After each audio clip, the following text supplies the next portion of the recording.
உங்கள் கண்ணீரை துடைத்துக் கொள்ளுங்கள். உங்கள் உள்ளத்திலே உறுதியை கொண்டு வாருங்கள். ஆண்டவருடைய பாதத்திலே வந்திருக்கிற உங்களை ஆண்டவர் இயேசுவின் கண்கள் காண்கின்றன.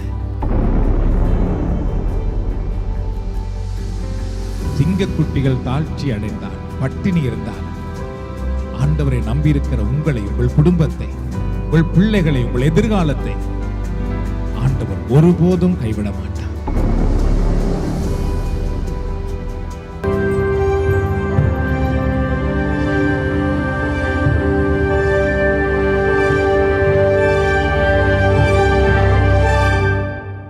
ஆண்டவர் இயேசு கிறிஸ்துவின் பரிசுத்த நாமத்திலே மீண்டும் அனைவருக்கும் அன்பின் வாழ்த்துக்கள். கனடாவிலிருந்து பணியாற்றி கொண்டிருக்கிற கத்தோலிக்க புதுவாழ்வு குழுவின் சார்பாக உங்கள் எல்லோரையும் இன்றைய நற்செய்தி தியானத்துக்களை அன்போடு வரவேற்கின்றோம். நாம் எல்லோரும் ஆண்டவருடைய வார்த்தையை தியானிக்க போகிறோம். அன்பானவர்களே, கடவுளுடைய வார்த்தை எங்களுக்கு உணவு. பழைய ஏற்பாட்டிலே மக்களுக்கு மன்னா பொழியப்பட்டது போல புதிய ஏற்பாட்டிலே ஆண்டவர் அவருடைய வார்த்தையையே மன்னாவாக கொடுக்கின்றார். அந்த மன்னாவை நாம் பெற்றுக்கொள்வோம், ஜெபத்தோடு பங்கு பெறுவோம். கடவுளுடைய வார்த்தையை உணவாக நாம் பெற்றுக்கொள்வோம். ஆண்டவர் உங்கள் எல்லோரையும், உங்கள் குடும்பத்தையும் அவருடைய வார்த்தை வழியாக ஆசீர்வதிப்பாராக. இன்றைக்கு நாம் பார்க்க போகின்ற இறை வார்த்தையின் தலைப்பு பார்த்தீர்கள் என்றால், Hope is your joy. நம்பிக்கை உங்கள் மகிழ்ச்சி என்ற தலைப்பிலே தான் நாம் பார்க்க போகிறோம். கடவுள் மேல் நாங்கள் நம்பிக்கையா இருக்கிறோமே, மற்றவர்களையும் கடவுள் மேல் நம்பிக்கையாக இருக்கும்படி சொல்லுகிறோமே, அப்படி என்றால் எதற்காக நாம் கடவுள் மேல் நம்பிக்கையா இருக்க வேண்டும்? கடவுள் மேல் உள்ள நம்பிக்கை நம் எல்லோருக்கும் மகிழ்ச்சியை கொடுக்கிறது. Hope is a gift of the Holy Spirit. நம்பிக்கை என்பது தூய ஆவியானவருடைய ஒரு கொடையாக இருக்கிறது. Hope in God brings you divine joy. கடவுள் மேல் இருக்கிற நம்பிக்கை என்பது ஒரு தெய்வீக சமாதானத்தை நமக்கு கொண்டு வருகிறதாக இருக்கிறது. Today world is begging for the true joy. இன்றைய உலகம் பார்த்தீர்கள் என்றால் உண்மையான சந்தோஷத்துக்காக பிச்சை எடுத்துக் கொண்டிருப்பதை பார்க்கக்கூடியதாக இருக்கிறது. True joy comes from God when you put your hope on God. உண்மையான சந்தோஷம் என்கிறது, அன்பான சகோதர சகோதரிகளே, அது கடவுளிடமிருந்து தான் வருகிறது. நீங்கள் எப்பொழுது உங்கள் நம்பிக்கையை கடவுள் மேல் வைக்கிறீர்களோ அப்பொழுது உண்மையான சமாதானம், உண்மையான அந்த சந்தோஷத்தை ஆண்டவர் உங்களுக்கு அருளுகிறார். You may walk in the sorrow of valley.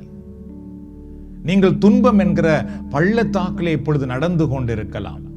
All your circumstances say it is not going to work. உங்களுடைய சூழ்நிலைகள் எல்லாமே உங்களை பார்த்து இது ஒருபோதும் உங்கள் வாழ்க்கையிலே சரிவராது என்று சொல்லிக் கொண்டிருக்கலாம்.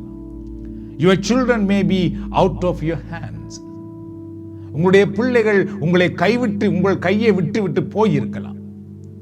All your wishes may collapse. உங்களுடைய விருப்பங்கள் எல்லாம் இடிந்து போயிருக்கலாம். But St. Paul says, Roman chapter 15 verse 13, may the God of hope fill you with all joy and peace as you trust in him. ரோமர் 15ஆம் அதிகாரத்திலே 13வது இறைவசனம் சொல்லுகிறது, எதிர்நோக்கை தரும் கடவுள் நம்பிக்கையால் உண்டாகும் பெரும் மகிழ்ச்சியாலும் அமைதியாலும் உங்களை நிரப்புவாராக என்று சொல்லப்படுகிறது. கடவுள் தன்னுடைய நம்பிக்கையினாலும் மகிழ்ச்சியினாலும் உங்களை நிரப்புவாராக என்று தூய பவுல் சொல்லுவார். God of hope fill you with joy and peace. God of hope fill you with joy and peace. நம்பிக்கையின் கடவுள் உங்களை மகிழ்ச்சியாலும் அமைதியாலும் நிரப்புகிறவராக இருக்கிறார். When you put your hope on the Lord, நீங்கள் உங்கள் நம்பிக்கையை கடவுள் மேல் வைக்கும் பொழுது, God never lets circumstance kill your joy. உங்களுடைய மகிழ்ச்சியை உங்களுடைய சூழல்கள் கொன்று விடும்படி, அழித்து விடும்படி கடவுள் ஒருபோதும் விட்டுவிட மாட்டார். God will protect you from all kind of dangerous storm. உங்களை எதிர்த்து வீசுகிற எல்லா விதமான பயங்கரமான புயல்களில் இருந்தும் ஆண்டவர் உங்களை பாதுகாக்கிறவராக இருக்கிறார். You are not going to worry even if you don't see any help coming from. உங்களுக்கு எந்த உதவிகள் வராமல் போனாலும் நீங்கள் ஒருபோதும் பயப்பட மாட்டீர்கள், கலங்கி போக மாட்டீர்கள். Because of your hope on the Lord, you will say, I know God is always with me. ஏனென்றால் நீங்கள் கடவுள் மேல் நம்பிக்கை வைத்திருக்கும் பொழுது நீங்கள் என்ன சொல்லுவீர்கள் என்றால், கடவுள் என்னை ஒருபோதும் கைவிட மாட்டார், அவர் எப்பொழுதும் என்னோடு இருக்கிறார் என்று உங்களால் சொல்ல முடியும். கடவுள் மேல் நம்பிக்கை இல்லாதவர்களால் அது ஒருபோதும் சொல்ல முடியாது அன்பானவர்களே.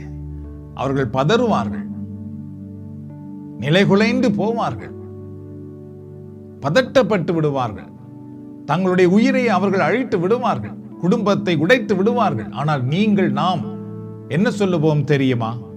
Because of your hope on the Lord, you will say, I know God is always with me. கடவுள் எப்பொழுதும் என்னோடு இருக்கிறார் என்று உங்களால் சொல்ல முடியும். God will protect my step. என்னுடைய ஒவ்வொரு அடிகளையும் ஆண்டவர் பாதுகாப்பார் என்று நீங்கள் சொல்லுவீர்கள். God will bring success in my plan. என்னுடைய திட்டங்களிலே என் ஆண்டவர் வெற்றியை கொண்டு வருவார் என்று நீங்கள் சொல்லுகிறவர்களாக மாறிவிடுவீர்கள். In the Holy Bible, God gave a promise to Abraham. பரிசுத்த வேதாகமத்திலே ஆண்டவர் ஆபிரகாமுக்கு ஒரு வாக்கு கொடுத்தார். Your wife Sarah is going to have a baby. உன்னுடைய மனைவி சாரா ஒரு குழந்தையை பெற்றெடுக்க போகிறாள் என்று சொன்னார். But the Holy Bible indicates they were both too old. ஆனால் பரிசுத்த வேதாகம் என்ன சொல்லுகிறது என்றால், அந்த வேளையில் அவர்கள் 2 பேருமே மிக வயதானவர்களாக இருந்தார்களாம். Sometimes God's promises may look like they don't make sense. சில நேரத்தில் அன்பானவர்களே, கடவுளுடைய வாக்குத்தத்தங்கள் அர்த்தமற்றது போல தோன்றலாம். நாம் துன்பமான நேரத்திலே, கஷ்டமான நேரத்திலே, சில நேரத்திலே கடவுள் வார்த்தைகளை படிக்கும் பொழுது அந்த வார்த்தை நிறைவேறுமா என்று ஒரு சந்தேகம் கூட நமக்கு வரலாம். Your needs look too big. உங்களுடைய தேவைகள் மிக மிக பெரிதாக இருக்கும்.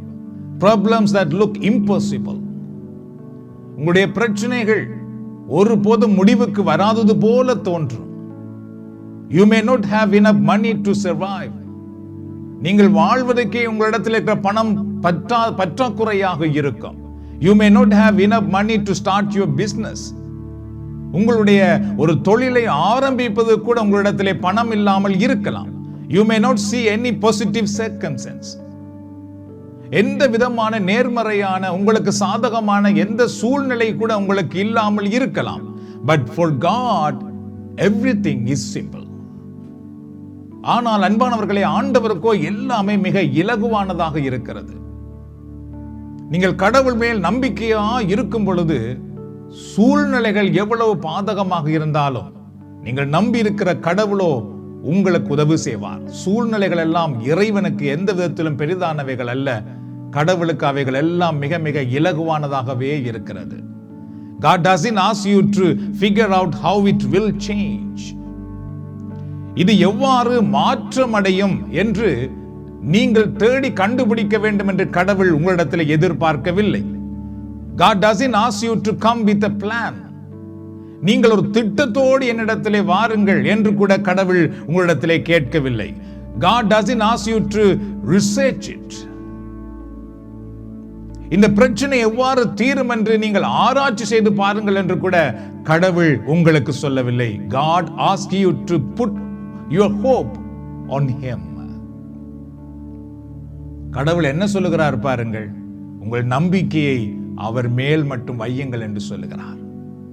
கடவுள் மேல் நம்பிக்கை இல்லாதவர்கள் எல்லாரும் அன்பானவர்களே, அவர்கள் வாழ்க்கையிலே கஷ்டங்கள், பிரச்சனைகள், துன்பங்கள் வரும் பொழுது அதை எப்படி தீர்க்கலாம் என்று பல இடங்களை தேடி திரிவார்கள், பல ஆராய்ச்சிகளை செய்வார்கள், பல திட்டங்களை போடுவார்கள். ஆனால் எல்லாமே தோற்று போய்விடும். அதனால எத்தனையோ பேர் தற்கொலை செய்து மடிந்து கொள்ளுகிறார்கள். ஆனால் கடவுள் மேல் நம்பிக்கை உள்ளவர்கள் எந்த திட்டமும் போட வேண்டிய அவசியம் இல்லை. நம்முடைய தேவையான நேரத்தில் நாம் ஆண்டவரிடத்திலே வரும் பொழுது ஆண்டவரே நமக்கு திட்டங்களை தந்து சூழ்நிலைகளை எங்களுக்கு சாதகமாக மாற்றி எங்களை வழிநடத்துகிறவராக இருக்கிறார். God says in Isaiah 61 verse 7, instead of your shame, you will receive a double portion. And instead of disgrace, you will rejoice in your inheritance. And so you will inherit a double portion in your land, and everlasting joy will be yours. ஏசாயா 61:7 இறைவசனம் என்ன சொல்லுகிறது பாருங்கள். அவமானத்துக்கு பதிலாக நீங்கள் 2 பங்கு நன்மை அடைவீர்கள். அவமதிப்புக்கு பதிலாக உங்கள் உடைமையில் மகிழ்வீர்கள். ஆதலால் நாட்டில் உங்கள் செல்வம் 2 மடங்காகும், முடிவில்லா மகிழ்ச்சியும் உங்களுக்கு உரிதாகும் என்று ஆண்டவர் ஏசாயா இறைவாக்கினர் வழியாக கூறுகிறார். God says, instead of your shame, you will receive a double portion. ஆண்டவர் என்ன சொல்லுகிறார் பாருங்கள். அவமானத்துக்கு பதிலாக நீங்கள் 2 பங்கு நன்மை அடைவீர்கள். நாம் கடவுளை நம்பும் பொழுது கடவுள் எங்களுடைய அவமானத்துக்கு பதிலாக 2 மடங்கு நன்மை அடையும்படி செய்வாராம். Instead of disgrace, you will rejoice in your inheritance. அவமதிப்புக்கு பதிலாக உங்கள் உடைமையில் நீங்கள் மகிழ்வீர்கள் என்று ஆண்டவர் சொல்லுகிறார். இதற்காகத்தான் நாம் கடவுளை நம்புகிறோம் அன்பானவர்களே. கடவுளை நம்புவது என்பது வெறும் கடமையான ஒன்று அல்ல. இது ஒரு சமய வேலை அல்ல. கடவுளை நம்புவது எங்கள் வாழ்க்கைக்கு வெற்றி. கடவுளை நம்பாதவர்கள் தங்கள் வாழ்க்கையில் அவமானம் வரும் பொழுது இன்னும் துன்பத்துக்கு மேல் துன்பம் வந்து அவர்கள் தங்கள் வாழ்க்கையை கெடுத்து விடுவார்கள்.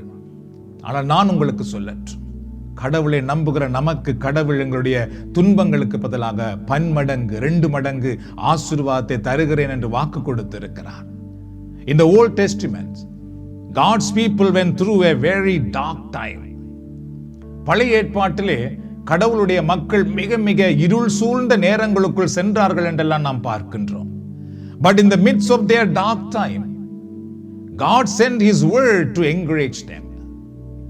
அவருடைய இருள் சூழ்ந்த நிலையிலே ஆண்டவர் அவர்களை உற்சாகப்படுத்தும்படியாக அவருடைய வார்த்தையை அவர்களுக்கு இறைவாக்கினர்கள் வழியாக அனுப்பினார் என்று நாம் பார்க்கின்றோம். Midst of their painful time, God gave them hope for their future. அவர்களுடைய வேதனை நிறைந்து போயிருக்கிற அந்த நேரத்திலே கடவுள் அவர்களுக்கோ எதிர்காலத்துக்கான நம்பிக்கையின் வார்த்தைகளை கொடுத்தார் என்று நாம் பார்க்கின்றோம். When the time came, God was faithful to His word. கடவுளுடைய நேரம் வந்த பொழுது ஆண்டவரோ அவர் கொடுத்த வாக்குத்தத்தங்களுக்கு உண்மை உள்ளவராக இருந்து அந்த வாக்குத்தத்தங்கள் எல்லாம் நிறைவேற்றினார் என்று நாம் பார்க்கின்றோம். Are you going through a difficult time today? நீங்கள் இன்றைக்கு மிக வேதனை நிறைந்த பாதையினால் நடந்து செல்லுகிறீர்களா? Don't forget, Almighty God has words for you. ஆண்டவராகிய கடவுள் உங்களுக்காக தன்னுடைய வார்த்தையை வைத்திருக்கிறார் என்பதை நீங்கள் ஒருபோது மறந்து போகாதீர்கள். அந்த வார்த்தையை தான் இப்பொழுது உங்களுக்கு தந்து கொண்டிருக்கிறார். And merciful God is faithful to His promises. அவருடைய வாக்குத்தத்தங்களை சொன்ன கடவுள் அவருடைய வாக்குத்தத்தங்களை நிறைவேற்றுகின்ற ஒரு இரக்கமுள்ள இறைவனாக இருக்கிறார். அன்பான சகோதர சகோதரிகளே, கருணையுள்ள ஆண்டவராக இருக்கின்றார். His powerful words, His life-giving words will give you very strong faith and hope for your future. அவருடைய வல்லமை உள்ள வார்த்தைகள், வாழ்வு கொடுக்கின்ற வார்த்தைகள் உங்களுடைய எதிர்காலத்துக்கான ஒரு பெரிய உறுதியான நம்பிக்கையை, மகிழ்ச்சியை அது கொடுக்கிறதாக இருக்கிறது. Instead of your shame, you will receive a double portion. உங்களுடைய அவமானத்துக்கு பதிலாக நீங்கள் 2 மடங்கு ஆசீர்வாதத்தை பெற்றுக் கொள்ளுவீர்கள்.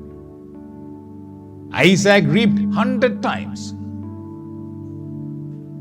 because he believed God. Isaac பார்த்திருந்தால் கடவுளை நம்பினதினாலே 100 மடங்கு அறுவடை செய்தார் என்று நாம் பார்க்கின்றோம். Joseph became from slave to life giver to his whole family and nation. Joseph கடவுளை நம்பி இருந்ததினாலே அவருடைய அடிமை வாழ்வில் இருந்து அவரை அடிமையாக விற்றார்கள். அடிமை வாழ்வில் இருந்து கடவுளால் உயர்த்தப்பட்டு தன்னுடைய குடும்பத்துக்கும் தன்னுடைய நாட்டு மக்களுக்கும் வாழ்வு கொடுக்கக்கூடியவராக அவர் மாற்றப்பட்டார்.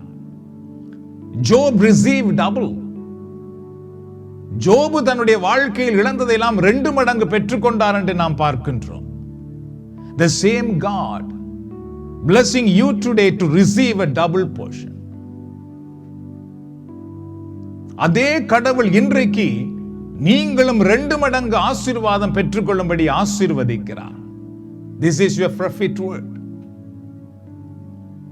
இதுதான் உங்களுடைய இறைவாக்கு அன்பான சகோதர சகோதரிகளே.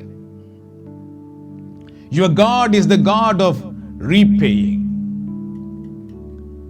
உங்களுடைய கடவுள் உங்களுக்கு திருப்பி கொடுக்கும் இறைவனாக இருக்கிறார் அன்பான சகோதர சகோதரிகளே. உங்களுடைய ஆண்டவர் உங்களிடத்தில் வேண்டிக் கொண்டிருக்கிறவர் அல்ல.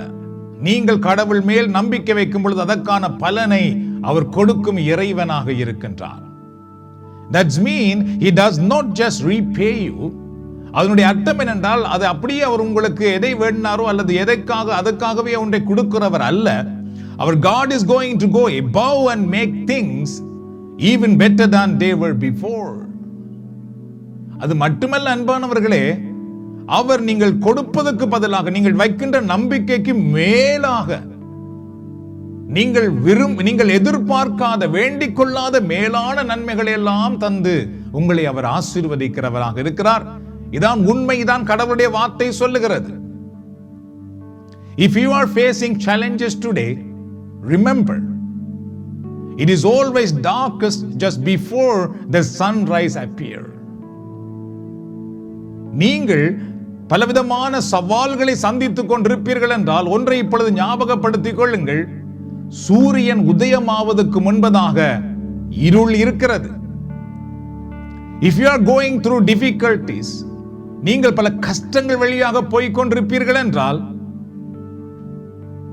if you go through a hardship, நீங்கள் பல கடினமான சூழ்நிலைகள் வழியாக போய்க் கொண்டிருப்பீர்களாக இருந்தால், if you go through stress or sickness, நீங்கள் மன அழுத்தத்தினால் நோய்க்குள்ளாக நீங்கள் போய்க் கொண்டிருப்பீர்களாக இருந்தால், remember, ஞாபகப்படுத்திக் கொள்ளுங்கள், they are the darkest clouds before the rain. மழைக்கு முன்பதாக இருளின் மேகங்கள் தோன்றும் என்பதை மறந்து போகாதீர்கள். When you stay in faith and obedient to God's word, அவ்வளவு சூழ்நிலைகளில் நீங்கள் நம்பிக்கையுடனும் கடவுளுடைய வார்த்தைக்கும் நீங்கள் கீழ்ப்படுகிறவர்களாக இருக்கும் பொழுது, you will receive double for your trouble. உங்களுடைய பிரச்சனைகளுக்கு பதிலாக நீங்கள் 2 மடங்கு ஆசீர்வாதத்தை பெற்றுக்கொள்ளும்படி ஆண்டவர் செய்வார். இருளுக்கு பின்பு சூரியன் உதயமாவது போல, இருள் மேகத்துக்கு பின்பு மழை வந்து பூமியை நனைப்பது போல, உங்கள் வாழ்க்கையிலும் கடவுளை நம்பி இருக்கும் பொழுது நீங்கள் எப்படிப்பட்ட சூழ்நிலைகள், இருளா இருக்கலாம், வேதனையா இருக்கலாம், கஷ்டமா இருக்கலாம், அதுக்குள்ளாக போனாலும் அதுக்கு பின்பு ஆண்டவர் உங்களுக்கு வேண்டிய 2 மடங்கு ஆசீர்வாதத்தை வைத்திருக்கிறார் அன்பான சகோதர சகோதரிகளே. When you put your hope on God in your difficult time, உங்களுடைய கஷ்டமான நேரத்தில் ஆண்டவர் மேல் நீங்கள் நம்பிக்கை வைக்கும் பொழுது, you will see God's promises come to pass. கடவுளுடைய வாக்குத்தத்தங்கள் உங்கள் வாழ்க்கையில் நிறைவேறுவதை உங்களால் காண முடியும். When you face trouble or somebody does you wrong, நீங்கள் பிரச்சனைகளை சந்திக்கும் பொழுது அல்லது யாராவது உங்களுக்கு துன்பம் விளைவித்தாலும், instead of getting discouraged, put your hope on God and say, அந்த துன்பமான நேரத்தில், கஷ்டமான நேரத்தில் நீங்கள் மனம் சோர்ந்து விடாமல் உங்கள் நம்பிக்கையை கடவுள் மேல் வைத்து நீங்கள் என்ன சொல்ல வேண்டும் என்றால், Father, I thank you that I am going to receive double. தந்தையே, நான் 2 மடங்கு ஆசீர்வாதத்தை பெற்றுக்கொள்ளும்படி நீர் செய்ய போகிறீர், அதற்காக நான் உமக்கு நன்றி கூறுகிறேன் என்று ஆண்டவருக்கு நன்றி சொல்லுங்கள். Many times people fail to stand up for hope on the Lord. பல முறைகளிலே மக்கள் நம்பிக்கையிலே எழுந்து நிற்பதற்கு தவறி விடுகிறார்கள். Because they are afraid of what will happen. என்றால் என்ன நடக்குமோ என்று அவர்கள் பயந்து விடுகிறார்கள். Will I lose my job? என்னுடைய வேலையை நான் இழந்து விடுவேனா? கடவுளுக்காக கடவுள் என்று கடவுள் மேல் நம்பிக்கையா இருக்கும் பொழுது என் வேலையை நான் இழந்து விடுவேனா? Will I lose my friends? என்னுடைய நண்பர்களை நான் இழந்து விடுவேனா? Will God forsake me? கடவுள் என்னை கைவிட்டு விடுவாரா என்றெல்லாம் நாம் எண்ணி விடுகிறோம். In situations such as these, put your hope on God. இது போன்ற மனம் தளருகிற நேரங்களிலே உங்கள் நம்பிக்கையை கடவுள் மேலேயே உறுதியாய் வையுங்கள். Trust God like Hebrew teenagers in the Bible. பரிசுத்த வேதாகமத்திலே எபிரேய வாலிபர்கள் சாத்ராக், மேசாக், ஆபேத்நேகோ என்ற 3 வாலிபர்கள் பாருங்கள், கடவுள் மேல் நம்பிக்கை வைத்தார்கள். அதுபோல நீங்களும் கடவுள் மேல் நம்பிக்கை வையுங்கள். God will meet you in the fire. ஆண்டவர் நெருப்பின் மத்தியிலே உங்களை சந்திப்பார். அந்த எபிரேய வாலிபர்கள் கடவுளை நம்பினது பொழுது அவர்களை நெருப்பிலே போட்டார்கள். ஆனால் நெருப்புக்குள்ளே ஆண்டவர் வந்தார் பாருங்கள். அதுபோலதான் Trust God like Daniel. தானியேலை போல கடவுளை நம்புங்கள். சிங்க கோயிலே தள்ளப்பட்ட பொழுதும் சிங்கங்கள் தானியேலை கடிக்கவில்லை. God will raise you from the lion's den. ஆண்டவரோ உங்களை சிங்க குகையிலிருந்து உயர்த்துவதை நீங்கள் காண்பீர்கள். Trust God like Joseph. யோசேப்பை போல கடவுளை நம்புங்கள். God will make you sit on the throne. நீங்கள் சிங்காசனத்திலே உட்காரும்படி கடவுள் உங்களை ஆசீர்வதிப்பார். Trust God. God never leaves you or forsake you. கடவுளையே நம்புங்கள். கடவுள் உங்களை கைவிடவும் மாட்டார், உங்களை விட்டு விலகவும் மாட்டார். God bless you and your family. ஆண்டவர் உங்களையும் உங்கள் குடும்பத்தையும் ஆசீர்வதிப்பாராக. நாம் ஜெபிப்போம்.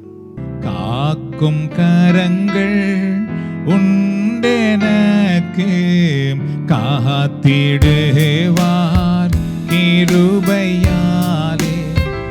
அல்லேலூயா பாடி பாடி அலைகளை நான் தாண்டிடுவேன்.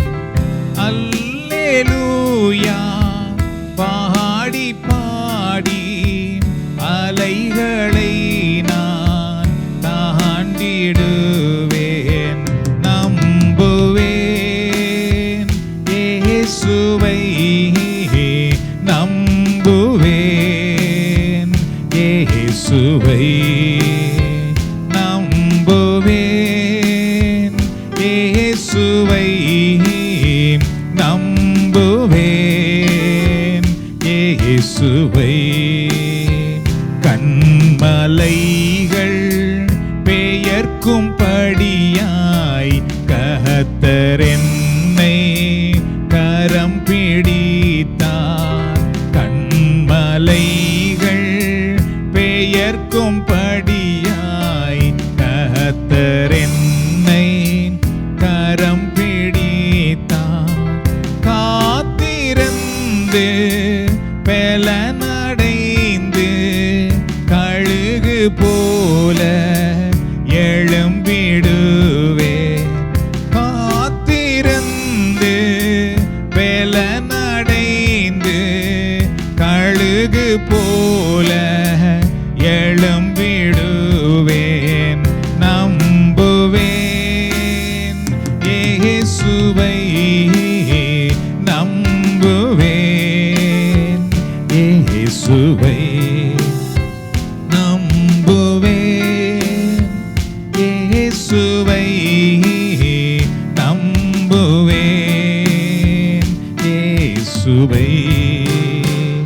சொல்லுவோமா? காக்கும் கரங்கள் உண்டெனக்கு காத்திடுவா கிருபையாலே. இது ஜெப நேரம். ஆண்டவருடைய பிரசன்னம் மழையாக பெய்து கொண்டிருக்கிற ஒரு உன்னதமான நேரம்.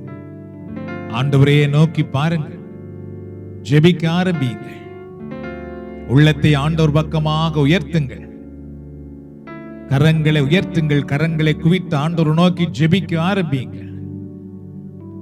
ஆண்டவரே உமக்கு ஸ்தோத்திரம் என்று துதிக்க ஆரம்பியுங்கள். இந்த நேரத்தில் ஆண்டவருடைய வல்லமை உங்கள் மேல் இறங்கி வருகிறது. ஆண்டவருடைய பிரசன்னம் உங்கள் மேல் இறங்கி வந்து கொண்டிருக்கிறது. ஆண்டவருடைய குணமாக்கும் வல்லமை உங்கள் மேல் வந்து கொண்டிருக்கிறது. ஆண்டவரை துதிக்க ஆரம்பிங்கள், ஜெபிக்க ஆரம்பிங்கள். ஆண்டவருடைய பிரசன்னம் உங்களை மூடி உங்களை விடுதலை தந்து கொண்டிருக்கிற உன்னதமான நேரம் இது. ஆண்டவருடைய வல்லமை உங்களை தொடுவதாக, ஆண்டவருடைய ஆசீர்வாதம் உங்கள் மேல் வந்து உங்களுக்கு விடுதலை தருவதாக. இந்த ஜெபத்திலே பங்கு பெற்றுக் கொண்டிருக்கிற ஒரு சகோதரி, நீங்கள் மிகவும் உடல் சோர்ந்து களைத்து, உங்களுடைய உடலோ மிக மிக அடித்து போட்டது போன்ற ஒரு சூழலில் இருக்கிறது. அந்த உடலிலே தான் ஆண்டவருடைய வல்லமை இப்பொழுது இறங்கி வந்து உங்களை பலப்படுத்துகிறது. இந்த நேரத்தில் ஆண்டவரே துதியுங்கள், ஆண்டவரே உமக்கு நன்றி என்று சொல்லுங்கள். ஆண்டவர் உங்களுடைய பிள்ளைகளை இப்பொழுது ஆசீர்வதிப்பார்.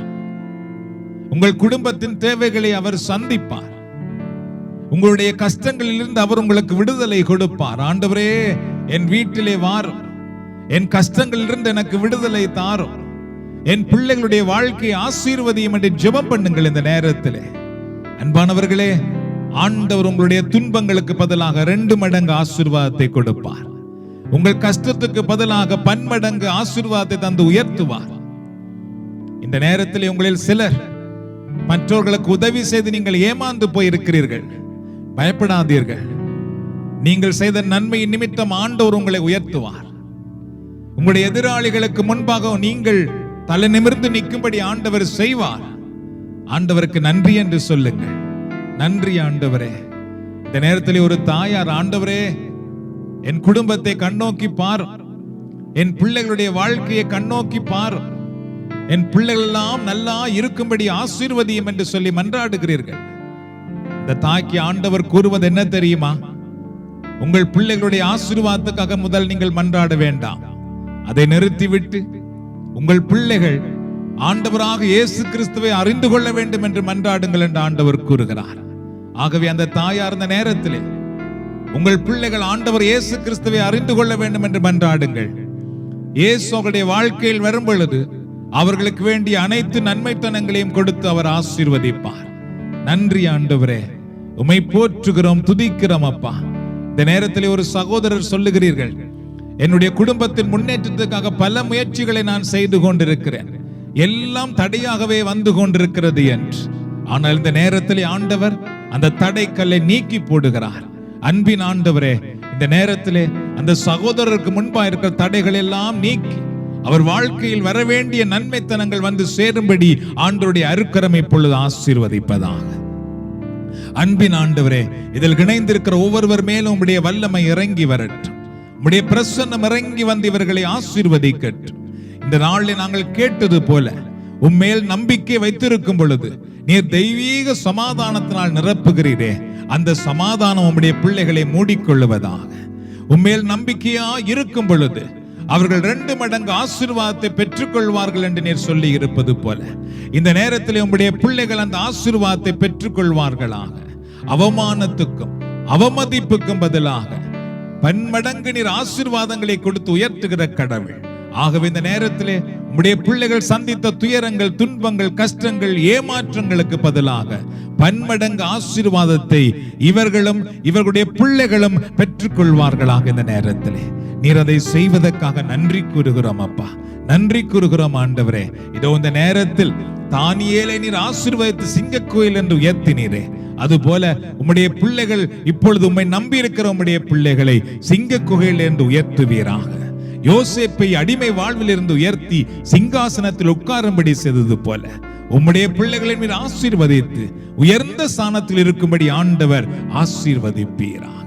வல்லமையின் ஆண்டவரே, இந்த நேரத்திலே உம்முடைய பிள்ளைகள் அனைவரும் உம்முடைய ஆசீர்வாதத்தினால் நிரம்புவதற்காக நாங்கள் உமக்கு நன்றி கூறுகிறோம். இதோ இந்த நேரத்தில் ஆண்டவரே, உம்முடைய பிள்ளைகளுடைய உடல் நோய்களுக்காக நாங்கள் ஜெபிக்கிறோம். இயேசுவின் நாமத்தினால் இவருடைய உடல் நோய்களிலே உம்முடைய வல்லமை இறங்கி வருவதாக. உச்சம் தலையிலிருந்து உள்ளம் கால்வரை இயேசு கிறிஸ்துவின் குணமாக்கும் வல்லமையினால் இந்த நேரத்தில் உம்முடைய பிள்ளைகள் சுகம் பெற்றுக் கொள்ளட்டும். யாரெல்லாம் நோயோடு இருக்கிறீர்களோ தயவு செய்து உங்கள் கரங்களை மார்பிலே வைத்துக் கொள்ளுங்கள். ஆண்டவர் தன்னுடைய கரங்களால் உங்களை தொடற்றும். அன்பின் ஆண்டவரே, இந்த நேரத்தில் யார் தங்கள் நோய்களுக்காக ஜெபிக்கிறார்களோ இயேசுவின் நாமத்தினால் நீர் கொடுக்கிற அற்புத சுகத்தை இப்பொழுதே பெற்றுக் கொள்வார்களாக. இயேசுவின் நாமத்தில் ஜெபித்தும்படி ஆசீர்வாதங்களை பெற்றுக் கொள்கிறோம் நல்ல தந்தையே, ஆமென். எல்லோரும் முதலில் ஆண்டவருக்கு நன்றி செலுத்துவோம். நன்றி செலுத்துகிறோம் ஐயா, நன்றி செலுத்துகிறோம்.